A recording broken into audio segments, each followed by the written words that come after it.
नमस्कार दोस्तों, मैं इंट्रोवर्ट स्टडी विद इंट्रोवर्ट में आपका स्वागत है।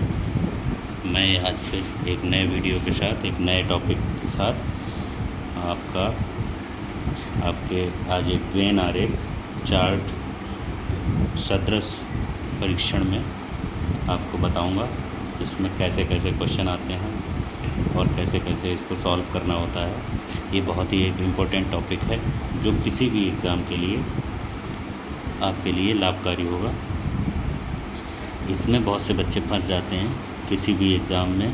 ये वाला जो भी वेन आरेख जिसको बोलते हैं वेन डायग्राम, और वेन डायग्राम में कोई भी बच्चा फंस जाता है। रीजनिंग का ये इम्पोर्टेंट टॉपिक माना जाता है। हर एग्ज़ाम में इसके 2 से 3 क्वेश्चन देखने को मिलते हैं। तो कृपया इस वीडियो को लास्ट तक देखें और आगे अपने विचार दें कि वीडियो कैसा लगा।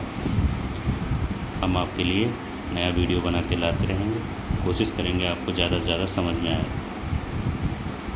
वेन आरेख आकृतियों के माध्यम से सबसे पहले आपको यह जानना चाहिए कि दिए गए आधार पर वेन आकृतियों का निर्माण कैसे करें। वेन आकृतियों में क्या होता है कि 2 क्वेश्चन दिए जाते हैं। एक क्वेश्चन दिया जाता है, उसके 2 पक्ष दिए जाते हैं, सकारात्मक और नकारात्मक, कैसे भी हो सकते हैं। उसमें क्या होता है कि वेन डायग्राम के माध्यम से हम लोग बनाते हैं और क्वेश्चन को सॉल्व करते हैं। ठीक है, जैसा कि आप जानते हैं 2 प्रकार के कथन होते हैं, जैसे पूर्णतः वर्गीकृत और अंशतः वर्गीकृत। एक पूर्णतः वर्गीकृत और अंशतः वर्गीकृत। पूर्णतः वर्गीकृत कथन भी पुनः 2 प्रकार में विभाजित किए जा सकते हैं, जैसे सकारात्मक, जैसे शेर सभी शेर हिंसक हैं, और नकारात्मक, जैसे कोई शेर शाकाहारी नहीं है। उपयुक्त जैसे दोनों कथन हैं, दोनों कथन दिए गए हैं। एक सकारात्मक है जैसे सभी शेर हिंसक हैं, और एक नकारात्मक है जैसे कोई शेर शाकाहारी नहीं है। तो उन दोनों के लिए एक वेन डायग्राम बनाते हैं। जैसे एक शेर दे दिया, शेर का हो गया ये, और ये हो गया शाकाहारी का। शेर मतलब लायन और शाकाहारी वेजिटेरियन। ठीक है, 2 ऐसे बना दिए। अब एक हिंसक जीव के लिए, हिंसक जीव में आते हैं, जैसे एक जीव होते हैं, तो जीव एक होते हैं हिंसक, जैसे शेर हो गया, चीता हो गया, भेड़िया हो गया, है ना। ये हिंसक मांसाहारी होते हैं, जो शिकार करके खाते हैं, उनको कहते हैं हिंसक जीव। हिंसक क्या होते हैं, जो शिकार करके खाते हैं, और शाकाहारी जैसे शिकार करने में जैसे छोटे जीवों का शिकार करते हैं, उन्हें मार कर खाते हैं। और शाकाहारी में क्या होता है कि घास खाते हैं, पेड़ पौधे खाते हैं, जैसे बकरी, ये शाकाहारी होते हैं। तो जानवर 2 तरीके के रहेगा, एक मांसाहारी, एक शाकाहारी, तो है ना। तो ये चीज़ें हैं। अब हिंसक जीव बना दिए, शेर हो गया, उसके अंदर शेर आ गया। अब ये पहले का बनाया सकारात्मक का है, ये सकारात्मक का है, ये पॉजिटिव सेंटेंस है, पॉजिटिव सेंटेंस। ठीक है, और ये हो गया नेगेटिव, और ये हो गया पॉजिटिव। तो पॉजिटिव में नेगेटिव में क्या हो गया, शेर हो गया, शाकाहारी हो गया। अब ये अलग अलग हो गए। यहाँ पे क्या हुआ, शेर। अब स्पष्ट क्या है, स्पष्ट है कि पूर्णतः सकारात्मक कथन में शेर हिंसक जीव में समाहित है, जबकि पूर्ण वर्गीकृत नकारात्मक कथन में शेर एवं शाकाहारी एकदम पृथक हैं, मतलब अलग अलग हैं। इन दोनों ही प्रकारों के कथनों के आधार पर वेन आकृतियों के निर्माण में कोई कठिनाई उत्पन्न नहीं होती है, क्योंकि ये एकदम सीधा एवं सरल है। क्योंकि इसमें क्या है कि ये हिंसक है और एक शाकाहारी हो गया। तो कठिनाई तो उत्पन्न होती है अंशतः वर्गीकृत। अंशतः में क्या होता है कि सकारात्मक अंशतः वर्गीकृत, जैसे कुछ शेर पालतू, और नकारात्मक अंशतः वर्गीकृत, कुछ शेर पालतू नहीं है। तो पालतू जानवर हो गया। अब इसमें क्या है कि शेर पालतू भी होते हैं और नहीं भी पालतू होते हैं, जैसे कुछ लोग शेर को पालते हैं और कुछ लोग नहीं पालते हैं। तो इन कथनों पे विचार करना होता है। इनमें थोड़ा सा समझने में फेर होता है बस, कि इसमें क्या होता है, जानवर एक तरफ रख दो, है ना, और एक तरफ रख दो पालतू वाले, पालतू। तो पालतू जानवर कैसे होते हैं, जैसे भैंस, है ना, बकरी, कुत्ता, ये रहते हैं, ये पालतू जानवर होते हैं। इनका तो एक ही है कि हाँ ये पालतू जानवर, लेकिन कोई शेर पालतू होते हैं और कोई शेर पालतू नहीं होते हैं। तो इसमें ये वेन डायग्राम बनता है जिसमें पालतू वाला कुछ अंश, ये वाला अंश जो पालतू होता है, बाकी शेर नहीं पालते हैं और बाकी अदर जानवर पाले जाते हैं। ऐसे रेखांकित भाग में कुछ शेर पालतू हैं, ऐसे करके ये भाग जो है, ये रेखांकित भाग जो है कुछ शेर पालतू वाले पोर्शन को डिफाइन कर रहा है, ठीक है, प्रदर्शित कर रहा है। लेकिन यहीं पर ध्यान देना होता है कि उपयुक्त कथन से ये निष्कर्ष निकल रहा है कुछ शेर पालतू हैं और कुछ शेर पालतू नहीं हैं, ठीक है, ये चीज़ इतना समझ गया। लेकिन आप ध्यान दीजिए, उपयुक्त कथन 2 में स्थितियाँ भी सन्निहित हो सकती हैं। क्या हो सकती हैं सन्निहित?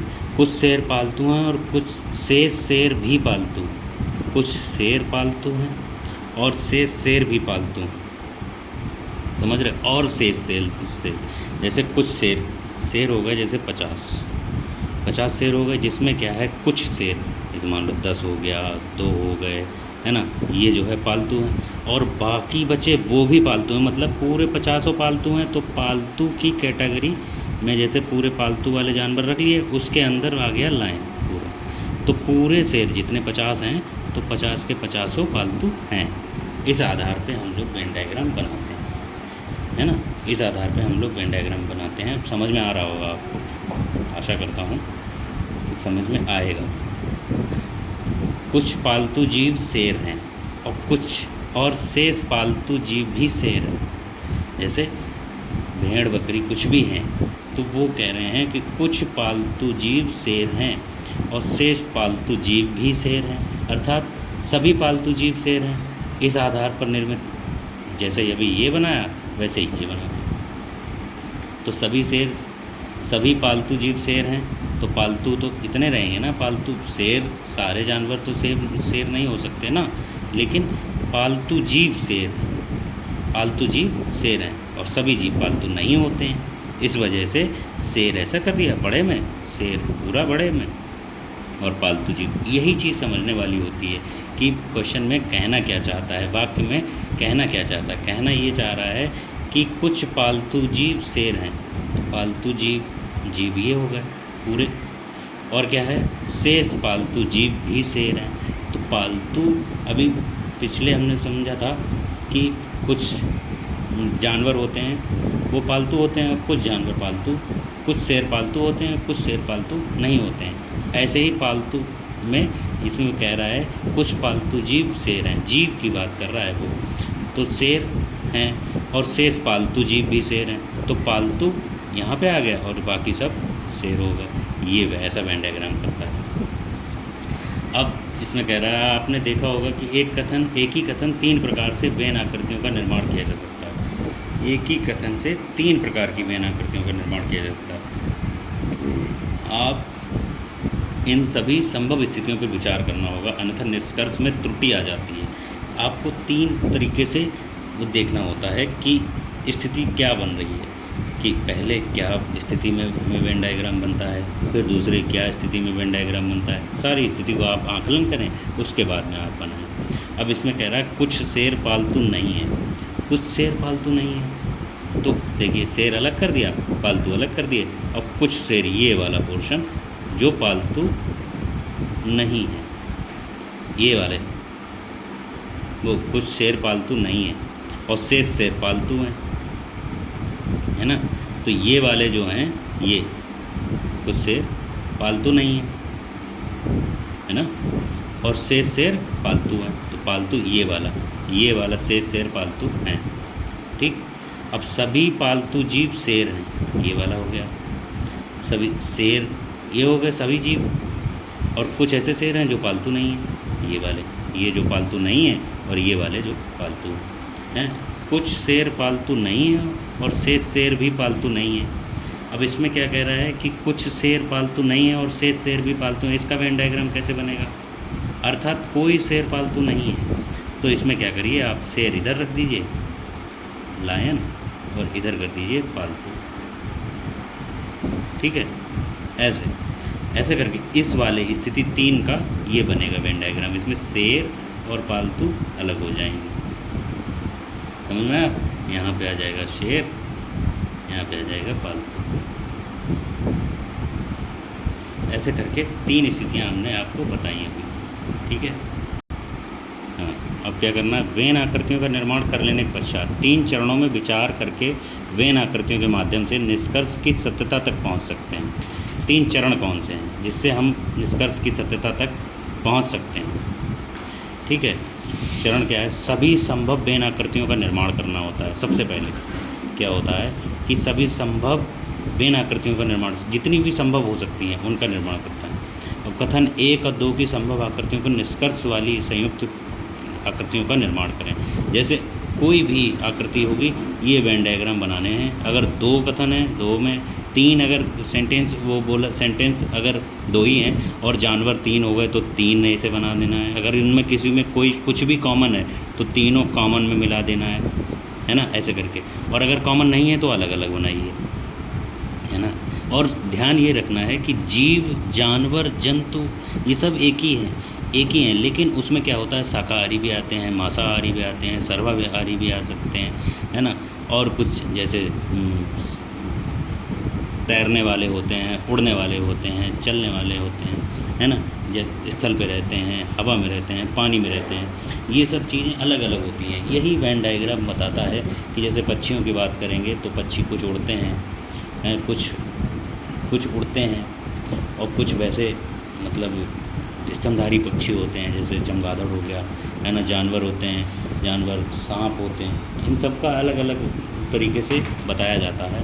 तो क्या है कि एक उदाहरण के तौर पे हम आपको समझाते हैं।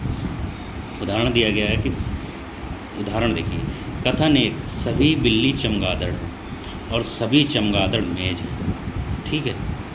उदाहरण में क्या दिया गया है, सभी बिल्ली चमगादड़ हैं और सभी चमगादड़ मेज हैं। निष्कर्ष क्या बोल रहा है कि कुछ मेज चमगादड़ हैं और कुछ मेज बिल्लियां हैं। तो कथन 1 में आप आइए, देखो पहले कि बिल्ली, सभी बिल्ली, तो बिल्ली का तो ये ले गया, सभी बिल्ली हो गई।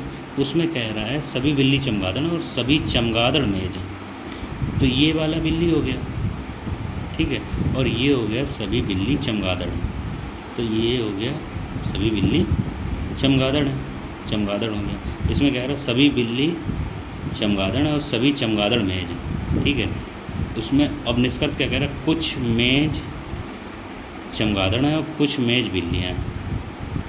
तो पहले वाले में क्या था, ये बिल्ली चमगादड़, ये हो गया चमगादड़, ये हो गया बिल्ली चमगादड़, ठीक है। पहला, दूसरा 20। अब एक होता है ये भी कि टेबल मेज, ये वाला टेबल और वो चमगादड़ वाला, तो एक ऐसा बना दीजिए, ये वाला, ये वेन डायग्राम, टेबल और चमगादड़, और इसमें बराबर बराबर कर सकते हैं। इसमें क्या है, संभावित बना दी हैं कि कथन 1 और 1 की 2 संभव आकृतियाँ हैं। कथन 1 वाली 2 संभव आकृतियाँ हैं, एक ये हो गया सभी बिल्ली चमगादड़ हैं, ठीक है, सभी बिल्ली चमगादड़ हैं, और सभी बिल्ली, सभी चमगादड़ मेज हैं, ठीक है।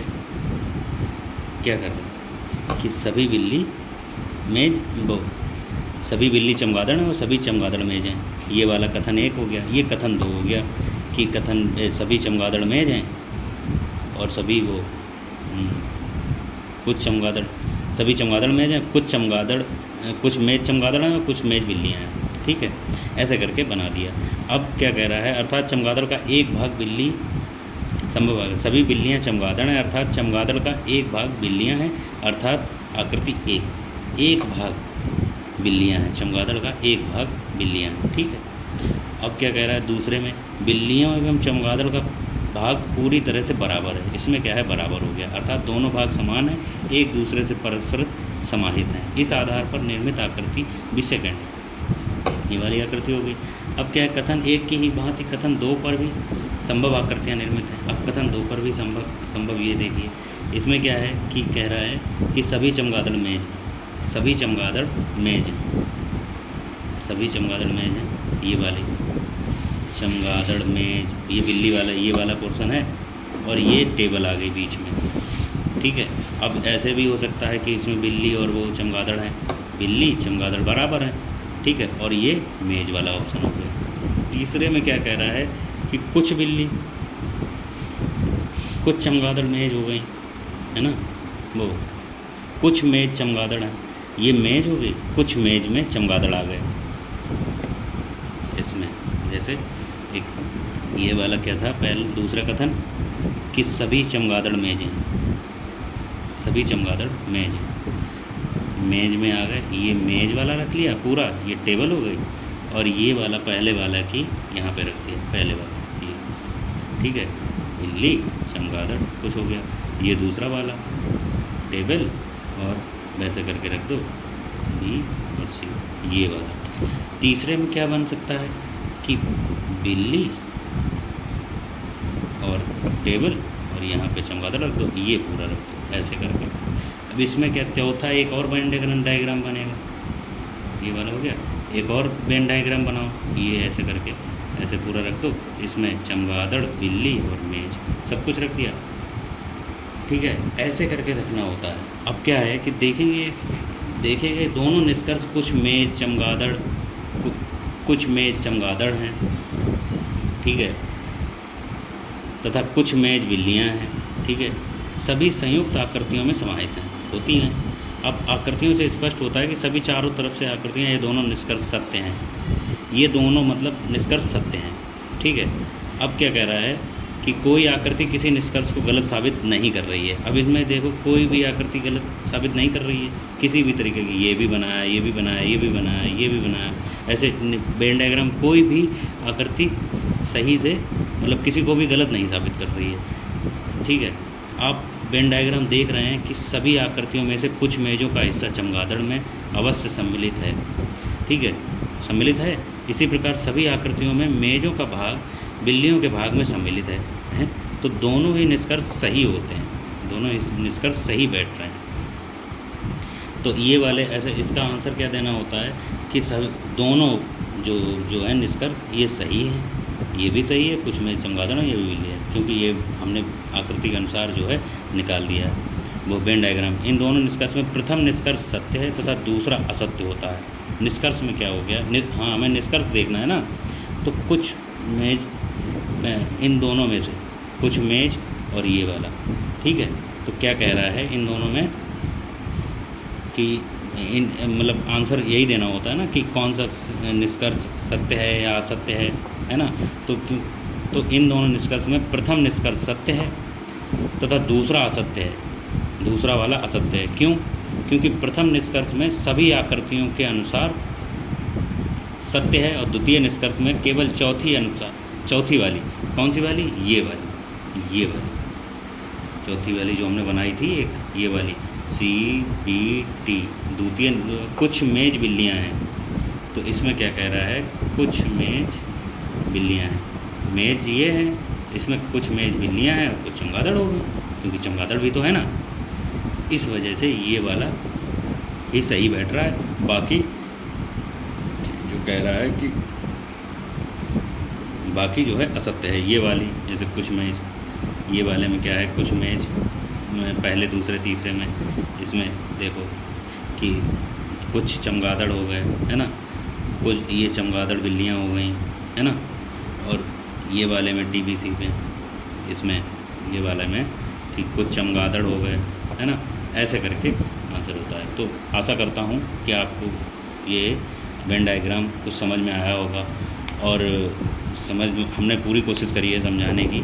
बाकी अगर आपको लगता है कि थोड़ा और सुधार करना चाहिए तो आप हमें कमेंट में राय दें, और वीडियो अच्छी लगी हो तो लाइक करें, सब्सक्राइब करें चैनल को, और हम आपके लिए परीक्षा उपयोगी क्वेश्चंस लाते रहेंगे और आपको समझाते रहेंगे। कोशिश करते हैं कि आपके हमारे द्वारा बताए गए क्वेश्चंस या हमारे द्वारा समझाया गया टॉपिक आपको समझ में आएगा और आपके लिए परीक्षा में उपयोगी साबित होगा। ठीक है, धन्यवाद। और चैनल हमारा स्टडी विद इंट्रोवर्ट, इसको लाइक करें, सब्सक्राइब करें और शेयर करें दोस्तों के साथ।